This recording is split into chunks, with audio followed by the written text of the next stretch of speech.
கர்த்தருடைய வார்த்தைக்கு நீ கீழ்ப்படிந்து அர்ப்பணிப்பா என்றால் கர்த்தர் கொடுக்கிற ஆசீர்வாதத்தை பாருங்க. ஹல்லேலூயா, ஹல்லேலூயா. கர்த்தர் சொல்லும் போது கொஞ்சம் கடினமாகத்தான் இருக்கும். கர்த்தர் ஒரு காரியத்தை கேட்கும் போது கடினமாகத்தான் இருக்கும். இதை அர்ப்பணி என்று சொல்லும் போது, இதை விட்டுவிடு என்று சொல்லும் போது கொஞ்சம் கடினமாகத்தான் இருக்கும். அதையும் பொருட்படுத்தாமல் தேவனுடைய விருப்பத்திற்கென்று, தேவனுடைய சித்தத்திற்கென்று நாம் நம்மை விட்டுக் கொடுப்போம் என்றால், நாம் நம்மை அர்ப்பணிப்போம் என்றால் அதனுடைய ஆசீர்வாதத்தின் லெவலே வேற மாதிரி இருக்கும். ஹல்லேலூயா, ஹல்லேலூயா, ஹல்லேலூயா.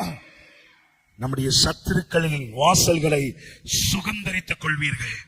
நீ என் சொல்லுக்கு கீழ்ப்படிந்தபடியினால் உன் சந்ததிக்குள் பூமியில் உள்ள சகல ஜாதிகளும், நம்முடைய சந்ததிக்குள்ள, கீழ்ப்படுகிற சந்ததிக்குள்ள, தேவனுடைய சத்தத்திற்கு கேட்டு தன்னை ஒப்பு கொடுக்கிற ஜனத்திற்குள்ள, ஜாதிகளுக்குள்ள, உன் சந்ததியார்களுக்குள்ள இந்த பூமியில் உள்ள சகல ஜனங்களும் ஜாதிகளும் ஆசீர்வதிக்கப்பட போகிறார்கள். ஹல்லேலூயா, ஹல்லேலூயா. அதற்காகத்தான் இந்த ஒரு வனாந்தர பாதை, அதற்காகத்தான் இந்த கண்ணீரின் பாதை, அதற்காகத்தான் இந்த வியாகுலத்தின் பாதை. நீ இந்த வியாகுலத்தின் பாதையின் மத்தியிலே வருகிற உனக்கு தேவ சித்தத்தின்படி, தேவனுடைய எதிர்பார்ப்பின்படி நீ உன்னை அர்ப்பணிப்பாய் என்றால், தேவனுடைய விருப்பத்தை நிறைவேற்றும்படியாய் நீ உன்னை தத்தம் செய்வாய் என்றால், உன் சாதிகளுக்குள்ள, இந்த பூமியின் சகல சாதிகளும் உனக்குள்ள ஆசீர்வதிக்கப்பட போகிறார்கள். ஹல்லேலூயா, ஹல்லேலூயா. ஆதியாகமம், ஹல்லேலூயா, சாரி, ஹல்லேலூயா. அவர் சொன்னபடி, அந்த வார்த்தைக்கு நன்றாக கவனிங்க.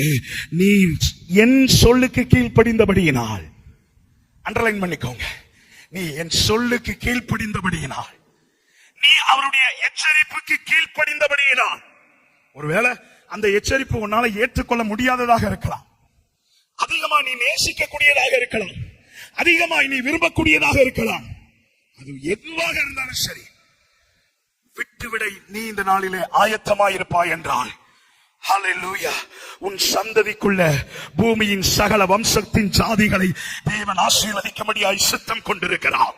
ஹல்லேலூயா, ஹல்லேலூயா. அதுதான் பிரதர் கஷ்டம் சொல்றீங்களா? ஹல்லேலூயா. அந்த கீழ்ப்படிஞ்சு ஒப்பு கொடுக்கிறது, விட்டு கொடுக்கிறது தானே கஷ்டம் சொல்றீங்களா? ஆனா ஒப்பு கொடுத்தாதான், விட்டு கொடுத்தாதான் தேவன் ஆசீர்வதிப்பேன்னு சொல்றாரு. ஹல்லேலூயா. நீ வாக்குத்தத்தங்களை பெற்றுக்கொள்ள முடியும். சும்மா ஆண்டவர் தரமாட்டாரு, மாயமலம் பண்ணா தரமாட்டாரு.